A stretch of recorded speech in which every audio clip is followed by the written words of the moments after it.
തമ്പ്രാൻ തന്ന സുഗന്ധം ഏനച്ചേരണി പാടത്തിൻ ഗന്ധം, മണ്ണിന്റെ ഗന്ധം മനുജന്റെ ഗന്ധം, തമ്പ്രാൻ തന്ന സുഗന്ധം.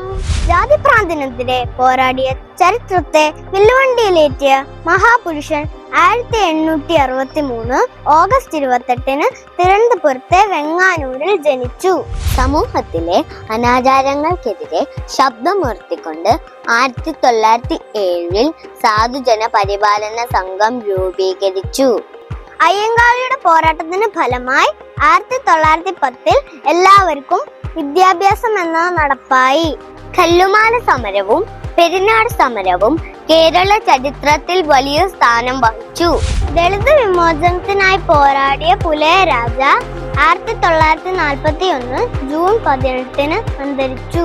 പാഠമില്ല എങ്കിൽ പാടത്തേക്കില്ല എന്നുറക്കെ പറഞ്ഞ അയ്യങ്കാളിയുടെ ജന്മദിനം അങ്ങനെ നാം അയ്യങ്കാളി ദിനമായി ആചരിക്കുന്നു.